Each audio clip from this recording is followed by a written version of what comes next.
Meus irmãos, convido você a abrir a sua Bíblia no livro de Êxodo. Livro de Êxodo, capítulo 34, nós vamos ler somente um versículo da palavra do Senhor. Já perdi um pouco da voz hoje aqui. Cheguei aqui boazinha e a voz já está indo embora. A presença do Senhor está presente em nosso meio, irmãos. É perceptível que o Senhor está na casa, amém? Êxodo capítulo 34, nós vamos ler somente o verso de número 29. Eu vou ler e depois a gente vai ler todo mundo junto, tá bom? Êxodo 34, 29, diz assim: Quando Moisés desceu do monte Sinai, carregando as 2 tábuas da aliança, não percebeu que seu rosto brilhava, pois ele havia falado com o Senhor. Vamos ler juntos? Amém? 1, 2, 3 e já. Quando Moisés desceu do monte Sinai, carregando as 2 tábuas da aliança, não percebeu que seu rosto brilhava, pois ele havia falado com Deus. Só o final.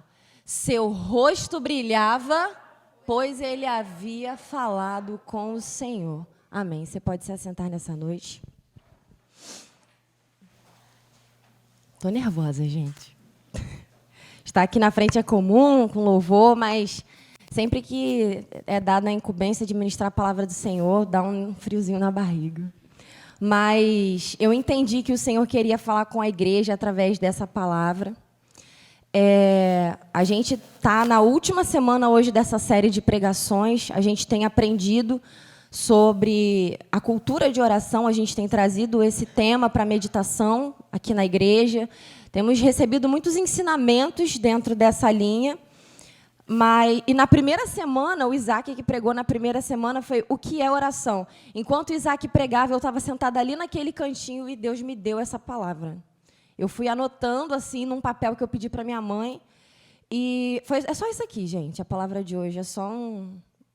É uma coisa, é muito simples. É muito simples. E eu pensei que fosse só uma coisa que Deus estava falando só comigo, só para mim, na minha individualidade de filha, de serva.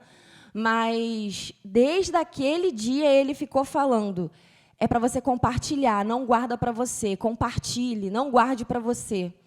E, nessa noite, a gente vai, então, estar meditando um pouquinho sobre os efeitos de uma vida de oração. Trocando de microfone, então, né? Nessas últimas semanas, então, a gente tem aprendido na nossa série sobre a cultura de oração. E na primeira semana, a gente aprendeu sobre o que é oração. Na segunda, a gente aprendeu a orar como Jesus. O Gabriel ministrou com base no capítulo 6 do Evangelho de Mateus, oração do Pai Nosso. Depois a gente viu com o pastor motivos pelos quais nossas orações podem não ser respondidas. A gente viu a respeito de orarmos à vontade de Deus com base na sua palavra, orarmos a Bíblia, através do Léo, que ministrou essa palavra poderosa do Senhor ao nosso coração. E, por último, o Gabriel ministrou semana passada sobre desfrutarmos da presença de Deus em oração. Então, a gente já tem um arcabouço muito grande sobre esse assunto. E aí eu fiquei pensando e meditando nas palavras que têm sido ministradas, e o Senhor sempre trazendo para a parte prática comigo, do dia a dia. Beleza, mas quais são os efeitos de uma pessoa que tenha uma vida de oração na prática, no dia a dia, na segunda, na terça, na quarta, na quinta, na sexta? O que a gente vai ver? Como a gente vai perceber que essa pessoa tem uma vida de oração? E antes da gente entrar de fato nesses 5, vão ser só 5, tá? Bem resumido. Nesses 5 efeitos de uma vida de oração, eu queria só salientar alguns aspectos importantes, com base no que a gente já tem aprendido e do que o Senhor tem ministrado ao meu coração no decorrer desses dias. Irmãos, todos nós somos fruto da oração de alguém. Se você hoje está aqui, desfrutando da presença de Deus, é porque alguém orou por você um dia. É porque alguém, em algum momento, esteve de joelhos dobrados, orando por você. Não sei se foi seu pai, sua mãe. de repente seus filhos, se foi seu cônjuge, se foram os irmãos, as irmãs da igreja, se foram seus avós, de repente amigos, de repente pessoas que você nem conhece, que você não faz ideia. A Mônica ministrou um dia desse aqui e falou que ela tinha uma vizinha, quando ela era criança, que ia lá na casa dela buscar ela e os irmãos para poder vir, levar, né, até a casa do Senhor. Com certeza aquela era uma irmã que semeava na vida da Mônica através da oração. E você, com certeza, hoje colhe frutos. Você é fruto da oração de alguém. E será que a gente tem semeado oração na vida de alguém também? Sobre quem você tem orado? Por quem você tem orado? Será que é pelos seus filhos? Pelos seus netos? Pelos seus amigos? De repente, aquela pessoa que você gostaria tanto que estivesse aqui, faz convites, mas a pessoa até hoje não veio, não aceitou. Ore por essa pessoa, meu irmão.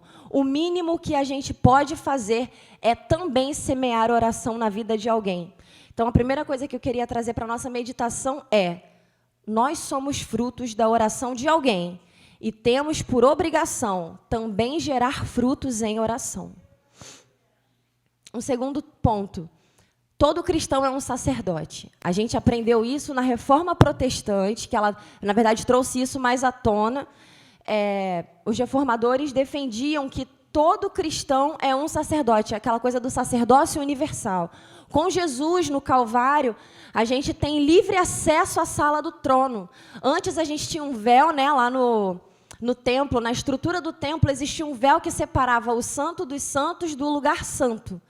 E quando Jesus suspira na cruz e, de fato, morre entregando o Espírito a Deus, esse véu ele se rasga de alto a baixo. Então, antes a gente não podia ter acesso à presença de Deus. E hoje nós podemos. Então, nós não somos mais dependentes de alguém nos carregar em oração. Nós não somos mais dependentes das irmãs da intercessão. Nós não somos mais dependentes do nosso líder espiritual, seja o pastor, sejam os presbíteros, seja o teu líder de ministério, de departamento. Nós temos livre acesso à presença de Deus. O Deus Todo-Poderoso, assentado no alto e sublime trono de sua glória, inclina o ouvido assim, para poder ouvir um crente aqui de Belfor Roxo orando. Para poder ouvir uma oração de uma pessoa simples, para ouvir a oração de uma pessoa rica também, para poder ouvir uma oração de alguém, de repente, num coletivo, no ônibus, no metrô, mas também a oração daquela pessoa que está escondidinha no seu quarto, ou no banheiro do trabalho, de repente, que é o único lugar que ela tem para orar. O Senhor, meu irmão, do alto do trono da sua glória, Ele se inclina para ouvir as nossas orações. E nós temos livre acesso. Então, não dependemos mais e não devemos mais ficar descansando no ombro de alguém que a gente intitula como a pessoa responsável pela oração. Não existe mais isso para nós. Todo cristão é um sacerdote. Nós temos a missão e o dever de orar, de falar com o nosso Senhor. E, por fim, trazendo uma abordagem mais prática, tudo isso que a gente aprendeu, meus irmãos, durante todas essas semanas e hoje fechando, às vezes a gente senta aqui e aí a gente se desconecta da nossa vida lá fora, dos problemas, das dificuldades, e a gente entra na sala do trono, ou a gente se concentra e aqui é o momento do culto, mas depois acaba tudo.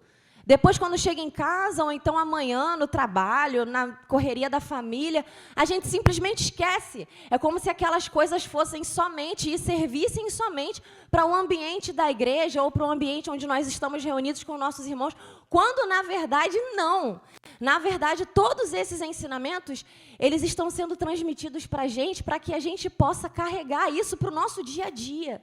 Então, a vida de oração é uma vida que tem tudo a ver com a prática do nosso cotidiano. Existem efeitos, meus irmãos, e é sobre isso que a gente vai falar.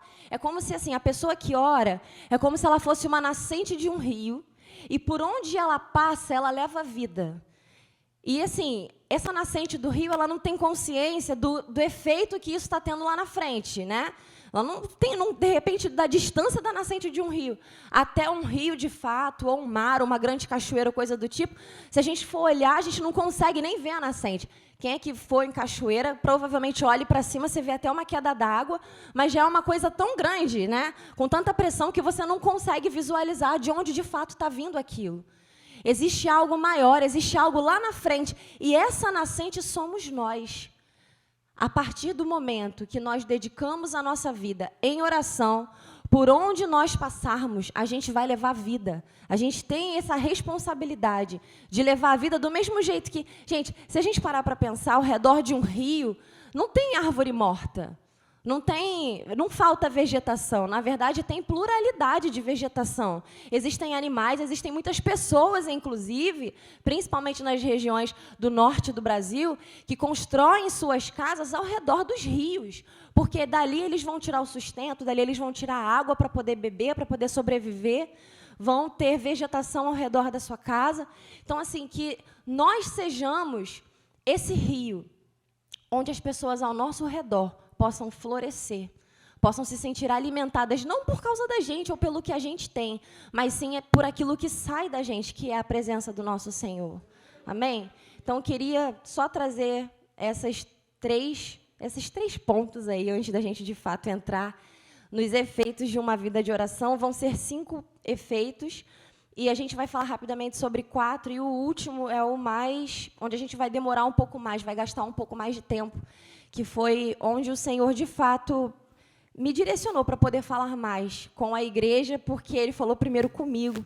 E todos esses pontos, irmãos, que a gente está falando aqui, foi, assim, essa palavra especificamente, eu senti muito o Senhor falando comigo, tanto que eu pensei que fosse uma coisa só para mim, na minha individualidade, mas Ele deixou claro para mim que não, que é uma coisa para a igreja. Então, eu peço que você preste muita atenção.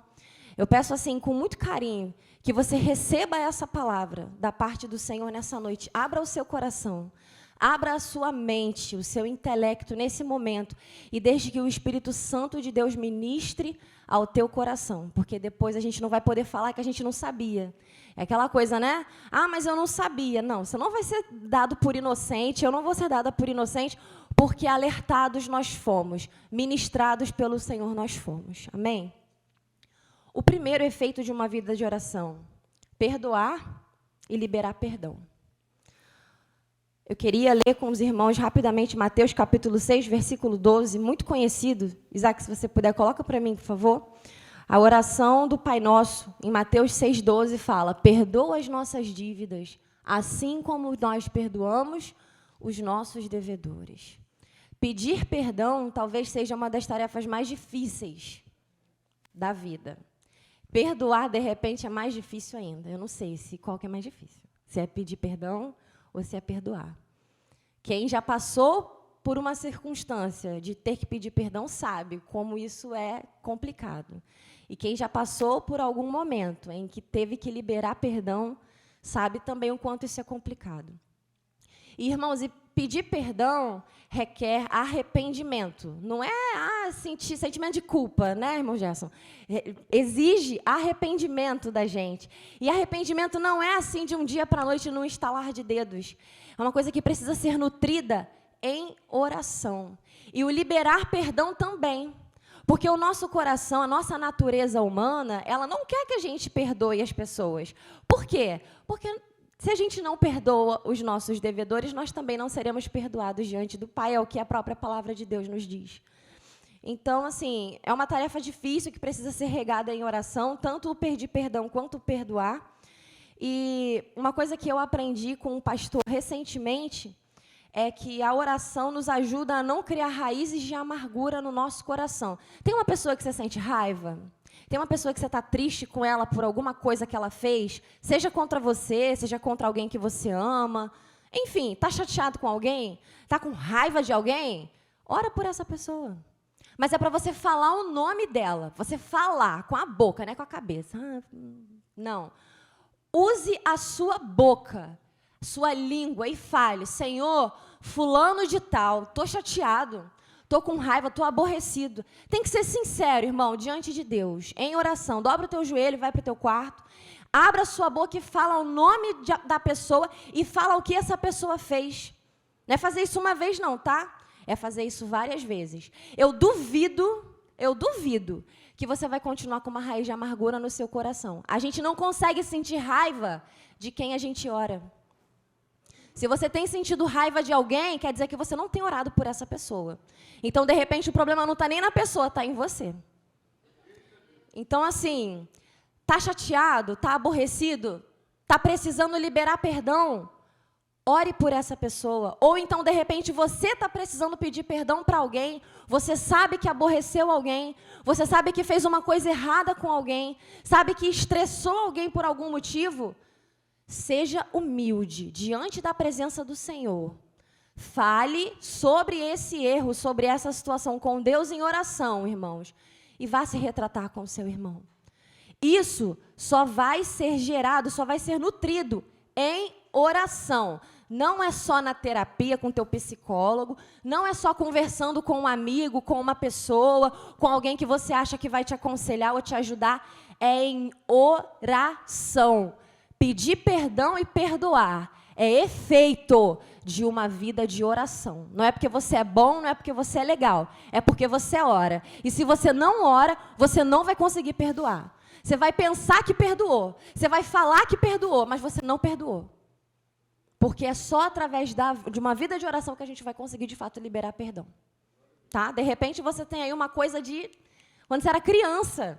Quando você era adolescente, de repente, seu relacionamento com a sua mãe, com seu pai, com seus pais, seus avós, as pessoas que te criaram, ou de repente você tem raiva porque não conheceu o seu pai ou a sua mãe, não sei, alguma coisa da sua infância, e aí hoje em dia você passa por cima, eu era criança, não lembro daquilo, mas quando toca no assunto dói, quando toca no assunto machuca lá dentro, e aí você fica fingindo que está tudo bem, mas na verdade você sabe que não está. E sabe quando que vai ficar bem? Quando você começar a tratar isso em oração com o Senhor. Fala o nome dessa pessoa, explica para Deus a situação, seja detalhista, e você vai ser o maior beneficiado, meu irmão, eu tenho certeza disso. Você vai ser o maior beneficiado. Eu tenho certeza disso. Então, perdoar e pedir perdão, esse é o efeito de uma pessoa que tem uma vida de oração. Segundo, ser mais pacífico, ser manso, ser longânimo. Ser longânimo é ser tardio em se irar. A gente precisa aprender a ter bom senso para a gente poder dizer sim ou não para certas coisas na vida. Eu aprendi que sempre que a gente diz sim para alguém ou para alguma coisa, a gente está dizendo não para outro alguém ou para outra coisa. E quando a gente ora, o Espírito Santo desenvolve na gente como se a gente conseguisse ser mais humano. Humano no sentido lá do Éden, da criação, tá? A gente vê todo mundo falando que Jesus foi 100% homem. Eu gosto de pensar que Jesus foi 100% homem e foi um homem 100%. Porque Jesus foi um homem sem pecado. Ele conseguiu viver a integridade da vida humana que Deus tinha projetado lá no Éden antes do pecado deturpar a natureza criada por Deus. Então, quando a gente tem uma vida de oração, a gente consegue, por ser mais humano, estar mais em alinhamento com a natureza de Cristo e não com a natureza desse mundo, a gente consegue ter mais empatia, a gente consegue ter mais sensibilidade, a gente consegue ser mais pacífico e perceber coisas em determinados discursos de alguém, em uma determinada circunstância, que se a gente não estivesse tendo uma vida de oração, a gente não conseguiria perceber. E aí vem a sabedoria e o discernimento para você saber dizer sim ou não. Para propostas ou para qualquer coisa do tipo que apareça no teu dia a dia. Isso, irmão, é oração na prática. Isso é oração na segunda, na terça, na quarta, para além do domingo, para além da igreja, para além do culto. É oração no dia a dia. Então, um segundo efeito de uma vida de oração, nós sermos mais pacíficos, mais mansos, mais longânimos. Tanto que semeia a paz, que apazigua circunstâncias complicadas, quanto uma pessoa que em si demora mais para se irar, demora mais para perder a paciência. Deu para entender? Bem simples, não é, gente? É bem tranquilo de entender, não tem nada de muito mistério aqui, não. Esse é o segundo ponto. O terceiro, ter mais discernimento e percepção espiritual. No cotidiano, quando a gente está conectado com o mundo espiritual, a gente consegue perceber as ações do bem e do mal o tempo todo. Existe uma dimensão paralela com a dimensão que a gente vive. Existe o mundo que a gente enxerga e o mundo que a gente não enxerga, mas que a gente pode sentir. A gente só vai sentir esse outro mundo, essa outra realidade paralela, vamos dizer assim, a maioria das pessoas, tá? A maioria de nós. Se nós estivermos, de fato, conectados a Deus em oração. Se não, você não vai perceber nada. Entra gente, entra dia, sai dia, entra semana, sai semana. Você entra e sai da igreja e não percebe nada de diferente. Ah, mas eu não estou sentindo nada. Não se trata só de sentir. Se trata de perceber. É diferente. E essa percepção espiritual, inclusive, para a gente receber orientações da parte de Deus para a tomada de decisões do nosso dia a dia, ela é apurada através de uma vida de oração. Quando a gente ora, quer ver um exemplo? Quando a gente ora, aconteceu isso com o Gabriel um dia desse. Ele estava no trabalho, uma situação um pouco complicada num outro trabalho dele, não o atual. E alguns superiores dele, né, que exerciam um cargo de chefia, chamaram ele para dar uma enrolada, porque ele tinha passado num processo para poder ser promovido, e não acontecia. Isso tinha meses, né, acho que uns 6 meses já, ou mais. E o negócio não andava. E assim, a gente, como funcionário, a gente cria uma expectativa, a gente se frustra, a gente fica chateado, mas a gente tenta pensar que, poxa, estou aqui fazendo o meu trabalho, eu não vou permitir que os meus sentimentos impactem tanto no meu desempenho como profissional. A gente precisa ser maduro e profissional o suficiente para poder entender que não é porque eu estou chateada que eu não vou desempenhar uma boa atividade no dia. Para o teu chefe, para o teu patrão, não interessa se você está triste ou se você está feliz. Interessa se você dá resultado. E, no final das contas, ele não está errado. Né? Porque eu também, se tivesse um funcionário, estou triste, mas diz todo triste, todo dia teu funcionário está triste. Coitadinho. Você vai ficar só no coitadinho, coitadinho? Claro que não. Então, a gente, enquanto funcionário, a gente precisa entender, a própria palavra do Senhor diz isso, tá? Em Colossenses, se não me engano, que nós precisamos servir aos nossos senhores, aos nossos chefes, aos nossos patrões, como se nós estivéssemos servindo a Cristo. Então, a partir dessa palavra, o Gabriel se agarrou a isso e falou isso, verbalizou isso para a chefia dele. Ele falou, olha, estou chateado, sim, claro, estou frustrado. Poxa, eu não esperava esse tipo de comportamento da empresa, mas eu não estou tentando fazer de tudo para que isso não interfira no meu desempenho. E aí, somebody love, né? Não, mas é porque a gente vai fazer isso e aquilo outro, está acontecendo isso, olha, você é o próximo, e não sei o quê. E aí começaram a falar e prometer 1 milhão de coisas para o Gabriel. E o Espírito Santo, no ouvido do Gabriel, assim, ó, é tudo mentira. Não acredita, tá? Isso que ele está falando é mentira, isso que ela está falando é mentira também. Presta atenção nisso, porque depois isso vai servir para você lá na frente. Não, e foi dando várias diretrizes, várias direções para o Gabriel naquele momento. Irmãos, isso é dia a dia, isso é trabalho. Ele não estava ali num pequeno grupo, na igreja, no meio da oração, com a mão pro alto. Ele estava no trabalho. Sabe, com o computador embaixo do braço, trabalhando. E é justamente isso que eu estou falando nessa noite. Existem discernimentos espirituais que a gente só vai receber da parte de Deus se a gente estiver ligado com Ele em oração. Se você é um relacionamento. Se você nutre e tem intimidade com Ele no teu secreto, quando chega no coletivo, Ele está ali com você também. Ele te ajuda, Ele te mostra, Ele abre o teu olho. Existem coisas, irmãos, que são assim, gritantes aos olhos das pessoas que estão conectadas com Deus. Mas para quem não está conectado com Deus e está dentro daquela situação, a pessoa é como se estivesse cega. É incrível, incrível. Eu tenho certeza que você tem um amigo, tem um colega, de repente uma pessoa que mora com você, que já passou por isso. E aí ela vem, conta um problema, conta uma situação, e você fala assim, cara, não é possível que você não percebeu. Não é possível que você não viu que essa pessoa está fazendo isso, isso e isso contra você. Não é possível que você não está tendo noção do que está acontecendo. E a pessoa, tipo, Nossa, você jura? Não, você acha mesmo? Gente, isso a gente desenvolve através de uma vida de oração. E eu não estou falando só daquele sexto sentido que mãe tem, né? Fulano não presta, teu amigo, tua amiga. Não estou falando disso.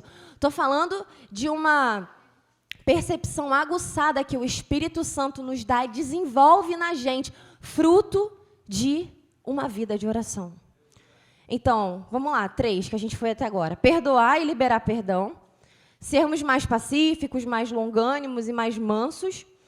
Ter mais discernimento e percepção espiritual para o nosso cotidiano. 4, estar firme nos dias maus. Eu queria ler com você Daniel capítulo 6. Nós vamos ler do 7 ao 10. Todo mundo já passou, já teve algum episódio na vida de perseguição, de tentação, de pecado, depressão, estresse, raiva, enfermidade, falta de saúde, falta de emprego, desentendimento, falta de dinheiro, notícias ruins. Irmãos, os nossos dias são recheados dessas coisas. E a gente só vai conseguir estar firme nos dias maus se nós tivermos a mesma postura que Daniel teve. E a gente vai ler aqui. É até o 10, tá? Nós, administradores, oficiais, altos funcionários, conselheiros e governadores, estamos todos de acordo que o rei deve decretar uma lei a ser cumprida rigorosamente. Esses são uns conselheiros do rei, que viviam na época de Daniel, observavam que Daniel era um servo fiel e temente ao Senhor, se incomodavam com aquilo. Por quê? Não sei. Porque o bem sempre vai incomodar o mal, a luz sempre vai incomodar as trevas. Fato. E aí eles começaram a tramar alguma coisa. Não, a gente tem que dar um jeito de pegar esse cara, porque ele é o queridinho do rei, porque ele nunca tem nada de errado. E aí eles inventaram lá um negócio e disseram, como conselheiros do rei, né, falaram, olha, rei, a gente conversou aqui, a gente chegou a uma decisão que seria, assim, de bom grado do rei, seria maravilhoso para o reino se o Senhor decretasse uma coisa. Dê ordens para que, nos próximos 30 dias, qualquer pessoa que orar a alguém, divino ou humano, exceto ao rei, seja lançado na cova dos leões. Agora, ó rei, decrete e assine essa lei, para que não possa ser mudada, como lei oficial dos medos e dos persas, que não pode ser revogada. E o rei Dário assinou a lei. Quando Daniel soube que a lei tinha sido assinada, foi para casa, como de costume. Ajoelhou-se no quarto, no andar de cima, com as janelas abertas na direção de Jerusalém. Orava 3 vezes por dia e dava graças ao seu Deus. Como que Daniel venceu a perseguição, irmãos? Orando. Talvez um dos momentos mais desafiadores da vida de Daniel tenha sido esse. Porque imagina você, tá? Ser jogado dentro de uma cova. Uma cova, gente, é um buraco no chão, cheio de leão lá dentro. E aí você vai lá e pá, é jogado lá e eles botam uma pedra em cima que não existe a possibilidade de você sair de lá de dentro. Apuros, né? Difícil, imagina você, numa situação dessa. Daniel, sabendo que poderia ser lançado numa cova dessa, sendo perseguido pelos próprios colegas de trabalho, o que ele fez? Ele foi lá e fez justamente o inverso do que o decreto do rei determinava que tinha que ser feito. Ele foi orar, irmãos. E ele não foi orar só nesse momento, porque o versículo 10 diz que ele fez justamente o que ele costumava fazer. Ele costumava orar 3 vezes por dia, no andar de cima virado para Jerusalém. Então, ele já tinha esse hábito. Então, quando chegou a tempestade, quando chegou o dia mau, quando chegou a adversidade, ele já estava preparado, ele já sabia o que ele tinha que fazer. O que ele tinha que fazer? Ele tinha que continuar fazendo o que ele já fazia. Ele só continuou fazendo. Ele foi jogado na cova dos leões? Foi. Viveu um dos maiores milagres da Bíblia que a gente vê. Cantou vitória. E todo o reino, inclusive o próprio rei, glorificou o nome do Senhor por causa daquilo. Olha só, irmãos, é lindo demais você ver isso, porque a gente todos os dias, todos nós somos ameaçados de sermos jogados numa cova de leões. Sabe quem podem ser esses leões? Podem ser os demônios que estão ali no portão da igreja esperando só você sair daqui. para poder roubar a bênção que você pegou aqui dentro. Sabia? A gente não luta contra pessoas, a gente luta contra seres espirituais. Então, não pense você que o leão que está tentando te atacar é teu marido, é teu filho, é teu patrão, é teu vizinho, porque não é. São seres espirituais. E a gente só vai conseguir estar firme num dia de notícias ruins, num dia de desemprego, você recebe a notícia que você está sendo demitido. No dia que você abre a conta bancária, abre a carteira e não tem 10 reais para você alimentar a sua família. No dia que você recebe uma notícia com um laudo de câncer. No dia que você recebe a notícia que uma das pessoas que você mais amava morreu. Como que você vai suportar esse dia? Se não for em oração? Se não for pela força do Senhor? Porque pela nossa força a gente não consegue não, irmão. A gente não consegue, a gente vai entrar em depressão, a gente vai entrar numa crise de saúde, vai parar de comer, ou então vai começar a comer pra caramba, vai ter uma série de complicações. Vai conseguir sozinho? Não vai. Não vai. A gente só vai conseguir estar firme diante dos dias maus se nós tivermos e mantivermos uma vida de oração. Não é orar no sufoco, é orar no sufoco também. Porque ora fora do sufoco. Ora antes do sufoco, ora no sufoco e ora depois do sufoco, continua orando. Mas é através da oração que nós conseguiremos prevalecer e estarmos de pé, firmes, em meio ao dia mau. Último tópico já, que é onde a gente vai demorar um pouquinho mais, que vai muito ao encontro do que tem sido ministrado aqui a respeito de reavivamento. A gente tem falado sobre reavivamento, a gente tem falado sobre jejum, e agora a gente tem falado sobre oração.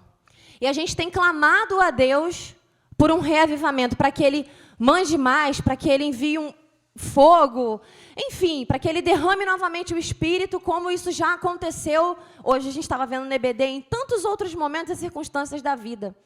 Só que a própria palavra do Senhor diz, em 2 Crônicas 7,14, se o meu povo que se chama pelo meu nome se humilhar e orar e buscar a minha face e se converter dos seus maus caminhos. Confissão de pecados. Confissão de pecados, confissão de tentações. Esse é o último efeito de uma vida de oração. Eu aprendi que quem não confessa tentação, confessa pecado. Se você está sendo tentado e você não tem confessado que isso tem sido uma tentação para você em oração, é só uma questão de tempo que você vai pecar. Pode ter certeza. Se você tem se sentido tentado em alguma coisa e você não tem confessado isso a Deus em oração, não tem pedido o auxílio do Espírito Santo em oração, é só uma questão de tempo, até que você precise confessar o pecado. Irmão, vou te falar, confessar o pecado é muito mais difícil do que você confessar a tentação. Vencer a tentação não é fácil, mas vencer o pecado, depois que você já pecou, você se sente derrotado, que você se sente um lixo, no chão, podre, caído, como se fosse de fato numa mutueira de lixo, para você conseguir se reerguer dali vai ser muito mais difícil. Então, o último item, e onde a gente vai dedicar mais tempo agora, é confissão de tentações. E eu quero convidar você a estabelecer uma vida de oração, para que você possa, sim, ser mais longânimo, mais pacífico, para que você consiga perdoar, liberar perdão, mas principalmente para que essa igreja seja uma igreja que confesse tentações em oração, para que essa seja uma igreja que confesse pecados em oração. O irmão Gerson falou um dia desse no meu EBD, que aquilo que nos tenta, o objetivo da nossa vida tem que ser, aquilo que nos tenta hoje não pode ser a mesma coisa que vai nos tentar amanhã. A gente tem que evoluir, a gente tem que avançar de nível. A ideia é essa, né? O apóstolo Paulo fala que, até então, eu não posso trazer para vocês uma palavra mais densa, um alimento mais sólido, porque vocês ainda estão ali no leite espiritual. Então, assim, quando a gente está no leite espiritual, algumas coisas básicas da fé cristã, para alguns de nós ainda vai ser uma tentação. Mas a gente tem que avançar. Não tem como você ficar na mesma coisa que a vida inteira. Então, você não se desenvolve. Você é uma pessoa doente. Tem alguma coisa errada. Não existe uma criança que não aprende a engatinhar, não aprende a se equilibrar nas coisas e não aprenda a andar, a menos que ela tenha uma enfermidade. De repente, você não tem conseguido desenvolver a tua vida espiritual porque você tem uma enfermidade espiritual. E essa enfermidade espiritual pode ser, sabe o quê? Um pecado não confessado. Uma tentação não confessada. E existem muitos, irmãos. Eu trouxe 17 para a gente falar a respeito. Só 17. E aí a gente vai complementando, tá? Tudo que a gente fala em oração diz sobre nós. Tudo que você fala diz sobre quem você é. Quando você está conversando com qualquer pessoa, inclusive com Deus. Se você ora e fala, ai Deus, o fulano de tal, porque ele é um chato, ele é isso e isso, você também é chato. Porque se você está reclamando que ele é chato, porque você também é chato. Quando a gente vira para a pessoa e fala, nossa, Deus, aquela pessoa feia, assim, assado. Se você acha aquela pessoa feia, provavelmente você tem aí uma autossuficiência dentro de si que você se acha muito lindo, muito maravilhoso, para você julgar o outro dizendo que o outro é feio. Então, tudo que a gente fala, seja com Deus, seja com qualquer pessoa, primeiro fala sobre quem a gente é. E depois fala sobre o outro. Até porque o que você está falando sobre o outro nem quer dizer de fato que é a verdade do outro. É o que você pensa sobre ele. Ou o que você percebeu sobre ele. Então, assim, tudo que a gente fala em oração diz sobre nós, sobre quem nós somos. Então, irmão, ouça a sua oração. Presta atenção no que você está orando. Não é a gente chegar aqui e falar, amantíssimo Deus, querido, lindo, maravilhoso, Pai, poderoso. Está prestando atenção no que você está falando? Ou você está só repetindo uma coisa que a gente está acostumado a ouvir aqui na igreja? Quando você vai orar, quando você vai dormir. Senhor, obrigada por esse dia que foi muito bom, foi maravilhoso, o Senhor nos sustentou, obrigada pelo alimento, obrigada pela vida. Em nome de Jesus, nos dá uma noite de paz. Amém. Você prestou atenção no que você falou? Você só reproduziu uma oração de todo dia. A gente precisa aprender a se ouvir, a se ouvir. Seja orando, seja conversando com outros, mas nesse momento agora a gente está falando de oração, tá? E quando a gente presta atenção no que a gente fala, inclusive em oração, a gente vai perceber coisas que precisam ser trabalhadas em nós mesmos, tá? Irmãos, presta atenção. Deus, a gente sempre fala isso, Deus te conhece, Deus me conhece, Deus nos conhece, amém? Amém? Deus nos conhece. O diabo também te conhece.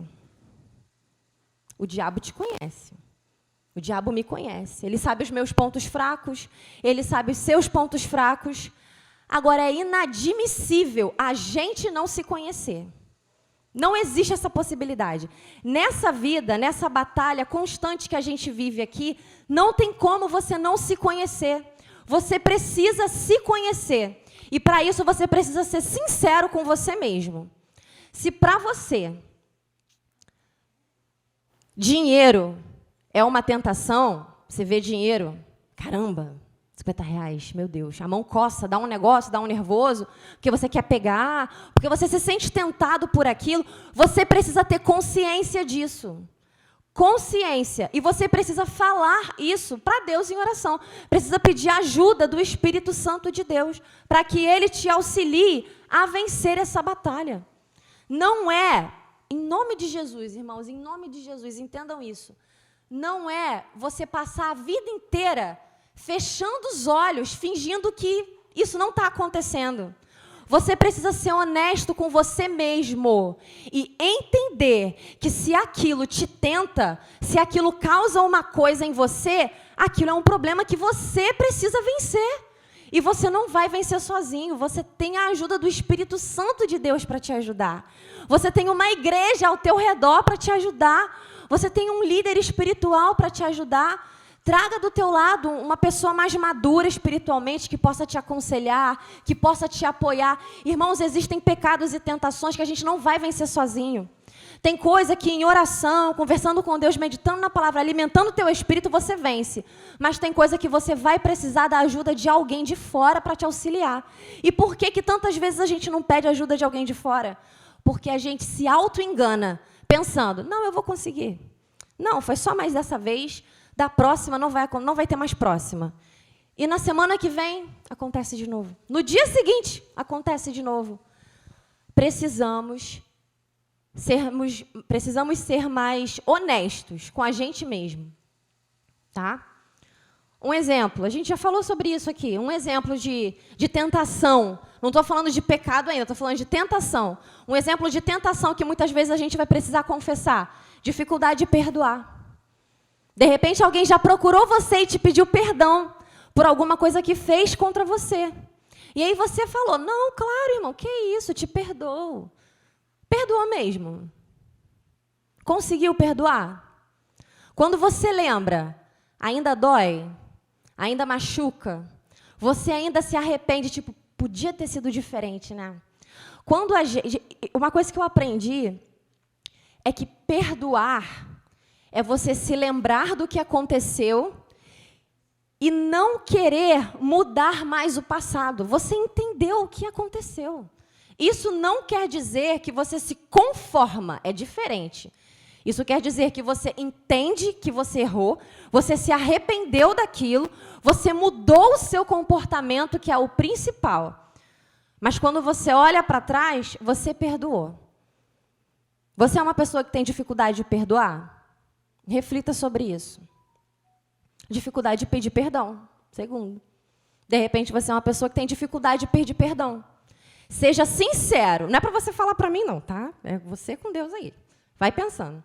Você é uma pessoa que tem dificuldade de pedir perdão? Se você errar, ou você tem aquela coisa de, ai, não, que vergonha.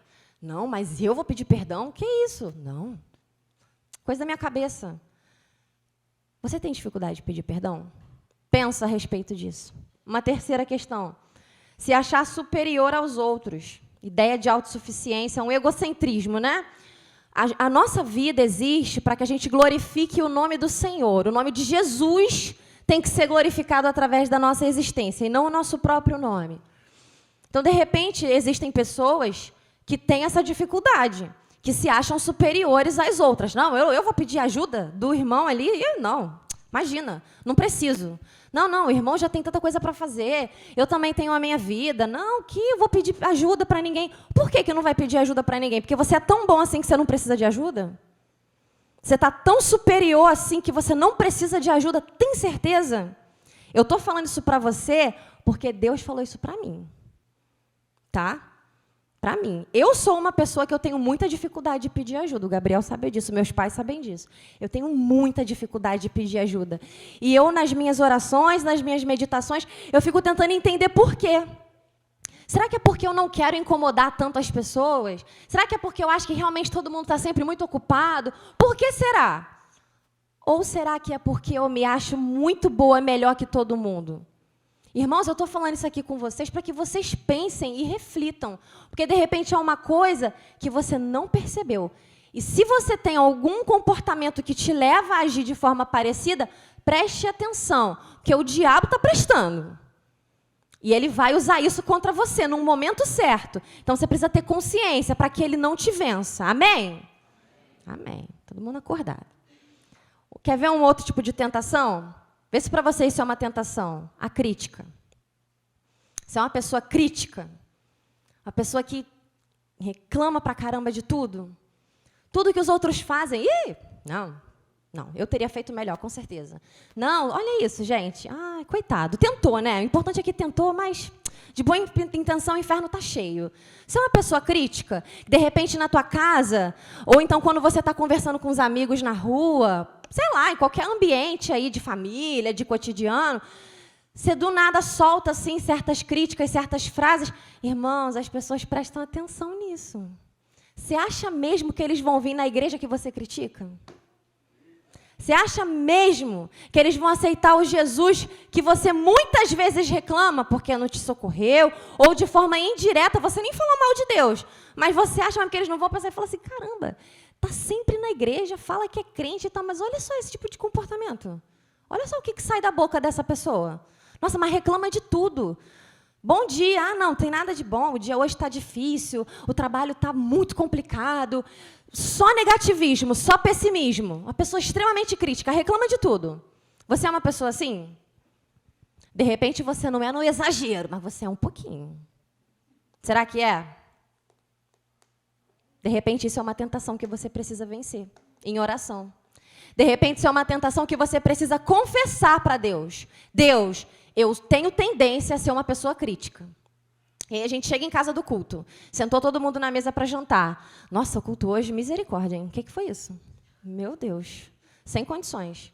Aí, teu filho, que vem para a igreja, que senta aqui na frente, ou fica por aí correndo, ouve. Tu acha mesmo que o teu filho que ouve isso vai ficar ali firme com Deus quando ele crescer um pouquinho? Começar a criar asa. Tu acha mesmo que ele vai ficar firme na igreja que você tanto critica? Não vai, irmão. A gente já viu isso aqui. A gente já viu isso aqui. Não ficou, saiu. E por que saiu? Quando saiu, falou o quê?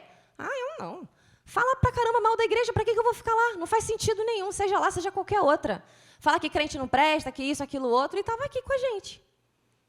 Olha o exemplo que a gente está dando dentro da nossa casa, dos nossos convívios ali no seio da nossa família, né, dos amigos. De repente, a crítica é uma dificuldade para você. Observe, tá? Outra coisa que a gente já falou sobre isso, minimizar os nossos erros. Sermos desonestos e nos auto-enganarmos. Auto-engano.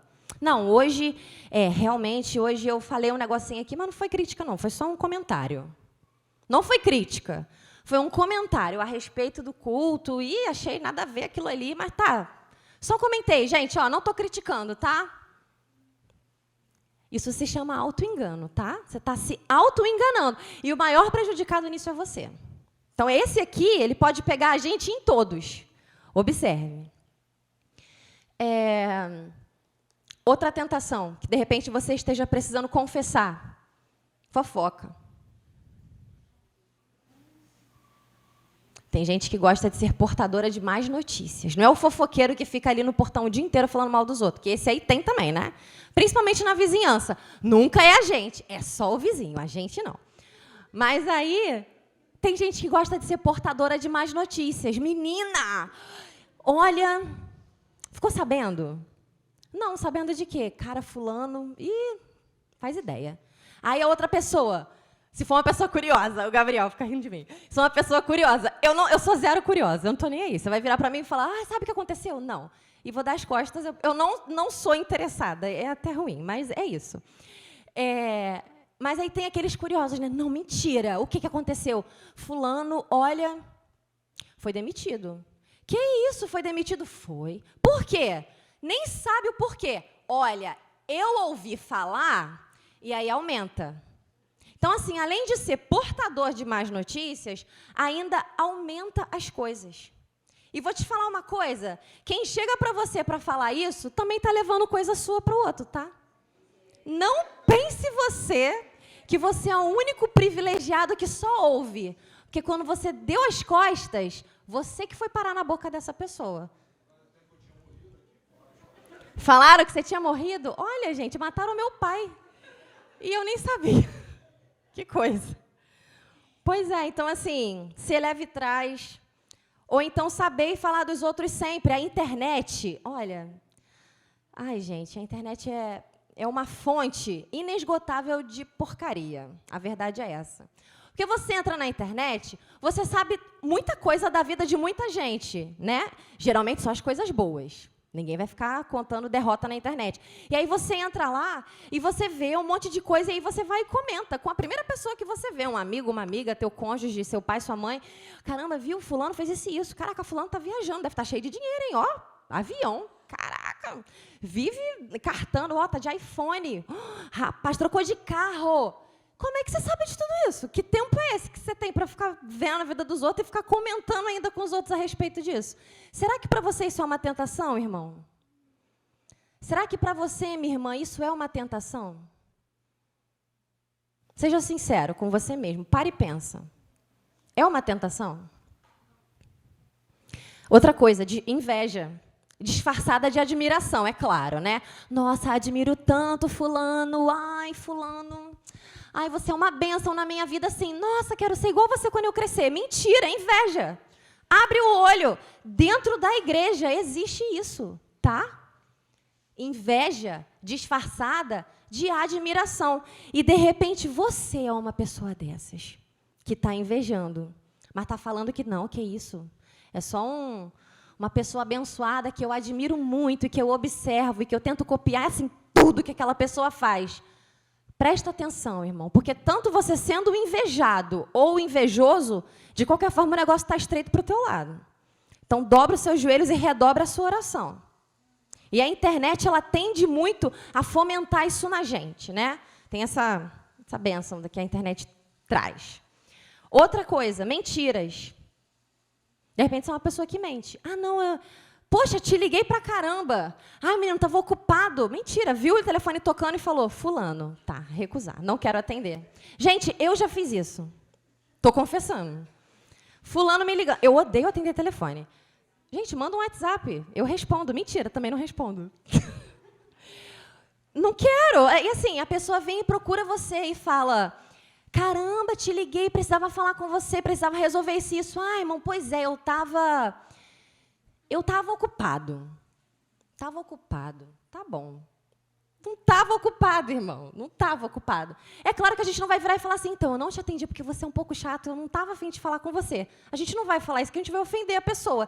Dá um pouco de vontade às vezes? Dá, mas a gente não vai fazer isso. A gente só vai falar assim, pois é, não deu para eu te atender. Pode falar agora. Corta o assunto, entendeu? Otimiza o tempo, é mais fácil. Mas não mente, gente, não faz isso. Sabe por que mentira começa assim? E ela vai aumentando.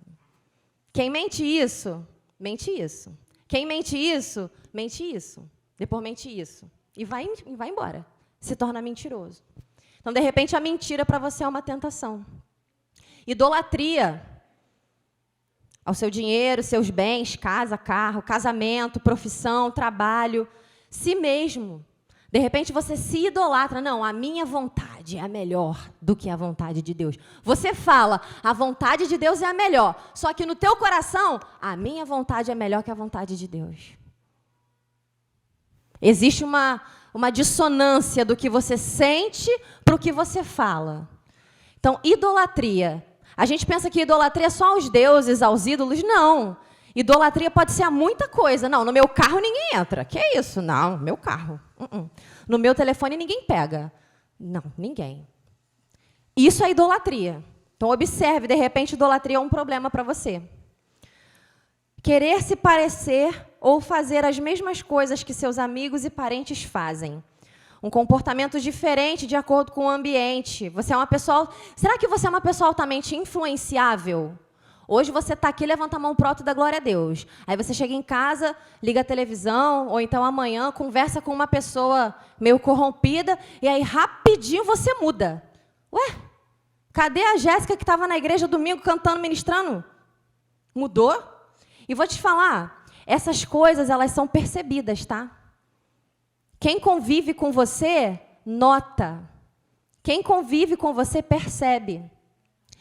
Se você se acha uma pessoa influenciável, de repente você é essa pessoa. Que quando você está numa reunião de família, você conversa sobre um monte de coisa que faz... É totalmente o contrário do que a gente trata aqui na igreja, na EBD, ou num GECEL, ou num culto de domingo. De repente, quando você está em casa mesmo, com as pessoas mais à vontade, você é uma pessoa que prefere coisas e defende coisas que são justamente assim, o oposto do que aquilo que o Evangelho do Senhor Jesus nos ensina. Você é uma pessoa influenciável? Seja sincero. Não é comigo, é com você. Seja sincero, você é influenciável? O ambiente dita o teu comportamento? Dita a roupa que você veste? O ambiente dita a roupa que você veste? O ambiente dita a pose que você vai fazer quando você vai tirar uma selfie, uma foto? Vou mostrar mais o meu peito? Não, não vou mostrar tanto assim, porque aqui eu estou indo para a casa do Senhor. Aqui eu estou indo fazer qualquer outra coisa. Seja sincero com você mesmo. Agora, esse aqui é importante, tá? Lascívia. Lascívia, irmão. Roupa, postura, foto, postagem em geral. A sua vida íntima, ela é sua, ela não diz respeito a ninguém. De repente, para você, isso aqui é uma tentação. Que você tem vontade de pegar o celular, a internet e divulgar para os outros o que você anda fazendo na tua intimidade. No teu casamento, com os teus filhos. Isso não interessa a ninguém. E vou te falar mais. Isso leva pessoas que têm problemas, por exemplo, com pornografia, a ficar pensando e imaginando um monte de besteira por causa de você. Você postou uma coisa que fez o irmãozinho, ou então a irmãzinha que viu aquilo falar, caramba, como é que será então que essa menina aqui faz isso com o marido dela, que ela está falando aqui na internet? Eita! E aí a mente da pessoa que já tem um problema com isso vai embora. E aí você está sendo um gatilho para o outro pecar.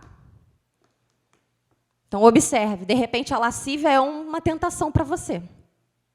Avareza e mesquinhez. Isso aqui não precisa nem falar muito, né? Tem gente que é avarento mesmo, que é mesquinho. Talvez seja uma tentação para muitos aqui. Falsidade. Na frente de alguém você é uma pessoa e nas costas você é outra. Você tem um discurso diferente. Aqui, não, que isso? Não, fulano está errado. Fez isso com você? Não, tô do seu lado. Ó, pode contar comigo, tá? É isso, isso, isso e isso. Aí você deu as costas, deu de cara com o fulano que estava falando aqui. Mudou o discurso totalmente. Existe gente falsa hoje em dia. E eu não estou falando isso só dentro da igreja, mas, de repente, na sua vizinhança. As pessoas com quem você convive dentro da sua própria família, dentro da sua própria casa. Existem pessoas falsas. E você pode estar sendo uma delas. É uma tentação para você ser falso? Desejar o mal dos outros.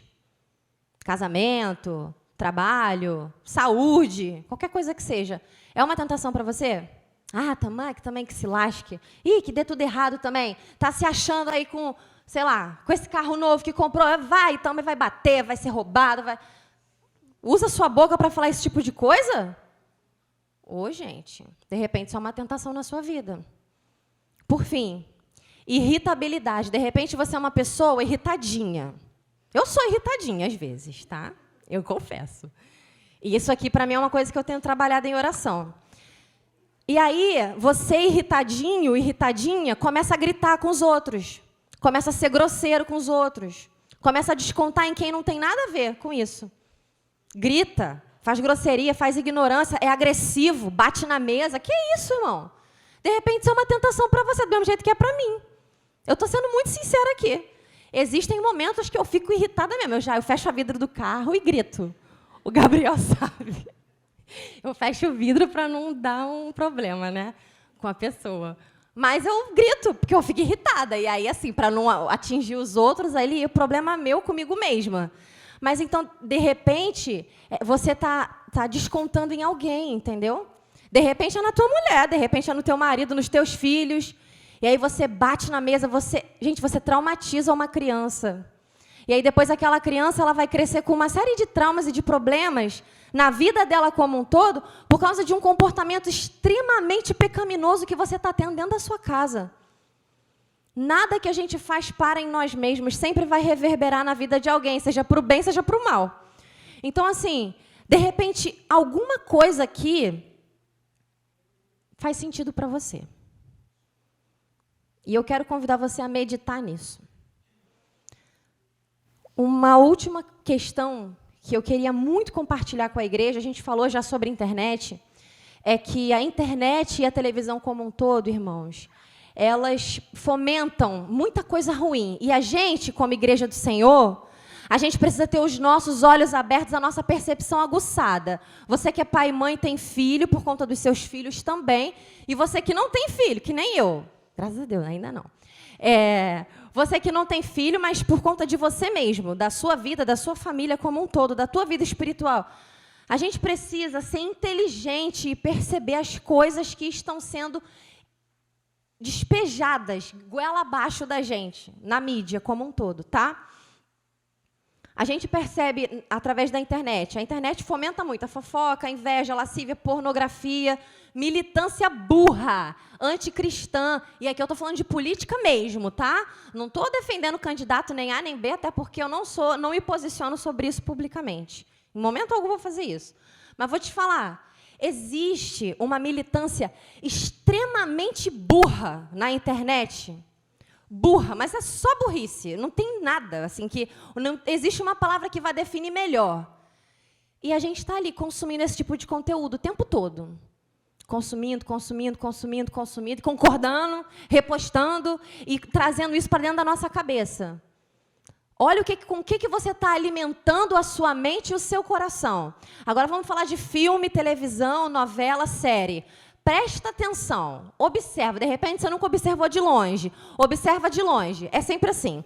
Tem um casal, e aí ele trata muito mal ela, ou vice-versa. E aí, a pessoa que é maltratada, tem alguém de fora que vem, oferece o ombro, que é um amor, e você fala, gente, eles nasceram um para o outro. E aí você pensa, por que ela não termina com ele, não divorcia, não separa para poder ficar com o outro que está ali ajudando? E aí a gente está fazendo o quê? Torcendo pelo divórcio. Ou então a gente está fazendo o quê? Torcendo pelo adultério, pela fornicação. É isso que eles querem que a gente faça. É isso que a gente está fazendo quando a gente assiste? Será que é isso? E a gente vendo um monte de agenda mundana, anticristã, sendo despejada com força no público. E a gente é esse público também. A gente também faz parte desse público. Então, presta atenção, a gente precisa abrir a nossa cabeça, precisamos ser inteligentes e intencionais em todo e qualquer tipo de conteúdo que a gente estiver consumindo, tá? Em oração, a gente vai desenvolver a percepção que a nossa humanidade caída e pecaminosa sozinha não vai ter. Não adianta você só pensar assim, não, eu sou uma pessoa inteligente e com a minha inteligência eu vou perceber. Não, você não vai. Você só vai perceber se a tua vida de oração estiver em dia, com o Espírito Santo de Deus te orientando e te mostrando. Isso você não vai ver, isso você não pode ver, isso você não pode deixar o seu filho consumir, isso você não pode postar, repostar. É através de uma vida autêntica de oração. É uma luta diária, irmão. É 24/7. 24 horas por 7 dias por semana. O tempo todo, sem parar. O inimigo não brinca de ser inimigo. O diabo não brinca de ser diabo. A gente não pode brincar de ser crente. A gente não pode brincar de orar, repetindo a mesma oração todos os dias. A gente tem que ser intencional nas nossas orações. Cheios de intenção. É isso que o Senhor chama a gente para fazer. Eu quero convidar você a se colocar de pé nesse momento. 2 Crônicas 7,14, nós vamos ler juntos. 2 Crônicas 7,14. Nós vamos ler juntos esse versículo extremamente conhecido. 1, 2, 3 e já. Então, se o meu povo, que se chama pelo meu nome, humilhar-se e orar, buscar minha presença e afastar-se de seus maus caminhos, eu os ouvirei dos céus, perdoarei seus pecados e restaurarei a sua terra. O Senhor está disposto a perdoar os nossos pecados, a restaurar as nossas feridas, a derramar um óleo novo, um fogo novo, um azeite quente sobre as nossas cabeças. Mas precisamos perdoar, nos arrepender dos nossos pecados, pedir perdão ao Senhor. Precisamos confessar as nossas tentações. E a gente vai fazer isso nesse momento. Você vai fechar os seus olhos, meu irmão. O Senhor não dá para a gente uma tarefa que a gente não consiga cumprir. Feche os seus olhos nesse momento. Traz à sua mente, em nome de Jesus, alguns pontos que a gente falou aqui ou outros que você sabe que são tentações para você. Você sabe que é uma dificuldade que você tem e você sabe que tem lutado sozinho, está tentando e não está conseguindo vencer. Ou você sabe que nem está tentando lutar, mas você sabe que é uma dificuldade. Você já percebeu que é um problema, uma dificuldade que você tem. Em nome de Jesus, nós queremos apresentar no altar do Senhor nessa noite uma oração sincera. Você vai entregar uma oração sincera tua no altar do Senhor nessa noite, pedindo a Deus perdão por essas tentações, pedindo a Deus perdão por esses pecados e clamando pelo auxílio do Espírito Santo de Deus. Clame pelo auxílio do Espírito Santo nessa noite, meu irmão. Peça a ajuda dele, levante suas mãos, se assente, faça o que você quiser, do jeito que você quiser, mas fale sobre as suas tentações para o Senhor. Senhor, aqui nessa noite nós temos pessoas com dificuldade de perdoar. Temos pessoas com dificuldade de pedir perdão. Temos pessoas que têm dificuldade com inveja, com mentira, com lascívia, com pornografia, com fofoca, com tantas coisas. Nós somos essas pessoas, Deus. Nós somos essas pessoas. Nós reconhecemos que não somos perfeitos, somos falhos. Somos falhos, Deus, e queremos pedir a Ti que o Senhor venha com a Tua presença constrangedora sobre nós. Uma presença que revela o nosso pecado, que revela a nossa tentação, que revela a nossa dificuldade, Deus. Vem com a tua presença, Senhor, mostrando aquilo que não é teu, aquilo que não te agrada, Senhor. Nos ajuda, Deus, nos ajuda, nós pedimos a tua ajuda. Sozinho nós não iremos conseguir, Senhor. Mas nós confessamos diante de ti, Pai. Confessamos as nossas dificuldades, Senhor. Clamamos por ti, Jesus, nos ajuda, Senhor, nos ajuda, para que possamos experimentar de fato um reavivamento em nosso meio, para que possamos nos parecer mais contigo, para que a tua santidade seja restaurada em nós, Senhor. Pedimos perdão, Jesus, pedimos perdão, Senhor. Nos ajuda, olha para a nossa fraqueza, olha para a nossa insignificância, Deus, que a tua presença nos constranja, que a tua graça nos constranja, que o teu amor nos constranja a cada dia, Senhor. Que possamos gerar frutos, Deus, frutos de arrependimento, frutos verdadeiros, Senhor, para que experimentemos a tua vontade.